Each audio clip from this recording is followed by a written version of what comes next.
Hey learners, welcome to DSF Nari. आज हम group 4 का related assignment 4 computation thinking subject में question number 3 and question number 4 को solve करेंगे. The following pseudocode is executed using this library dataset. Assume that all authors have distinctive names and each book is written by a single author. पैर के बारे में नहीं बताया. pseudocode में बताया है a इक्वल टू 1 दिया है, n इक्वल टू 0, काउंट भी 0, वैल्यू भी 0. और फिर बताया है कि जो read the first row y in table 1, अगर ऑथर है x ऑथर है वो इक्वल होगा y ऑथर से, तब हम a को a+1 करेंगे.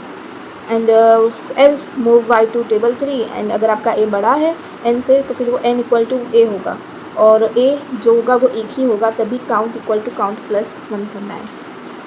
अब हमें बताना है क्या है. तो हमें क्वेश्चन में पूछा है what will n represent at the end of execution.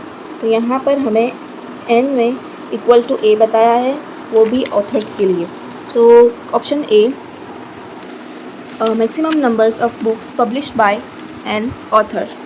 Yes, ये ऑप्शन ए जो है वो करेक्ट होता है, क्योंकि यहाँ पर हमें मैक्सिमम नंबर्स बताना है जो एक ही ऑथर से हो.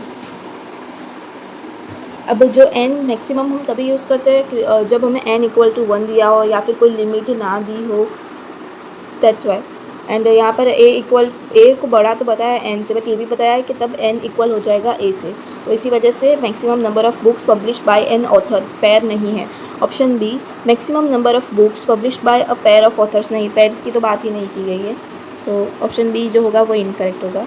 Option C, maximum number of books publish by an author in a year. यहाँ पर कोई ईयर या फिर कोई टाइम कोई मेंशन नहीं किया गया, इसलिए ये भी ऑप्शन जो है वो इनकरेक्ट होता है.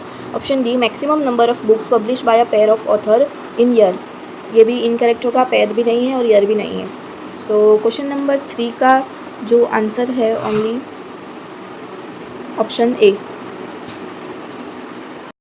क्वेश्चन नंबर 3 यहीं पर भी वही सब क्वेश्चन नंबर 4 यहाँ पर भी वही सब कुछ है, सूडो कोड भी वही है, क्वेश्चन भी वही है, बट एक ही सूडो कोड से 2 क्वेश्चन पूछे गए हैं. तो यहाँ पर ये पूछा है व्हाट विल काउंट रिप्रेजेंट, वहाँ हमें पूछा था what will an represent at the end of execution. तो यहाँ पर हमें काउंट बताना है.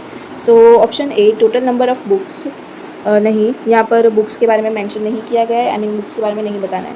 So option B, number of authors, yes ये ट्रू है, क्योंकि यहाँ पर हमें ऑथर्स की बात की गई है. Option C, number of books of same genre, नहीं, ये भी इनकरेक्ट होगा, काउंट ये रिप्रेजेंट नहीं कर रहा है. Option D, number of authors who wrote books of same genre, ये भी नहीं होगा option. So option question number 4 में ओनली ऑप्शन बी ही आंसर है.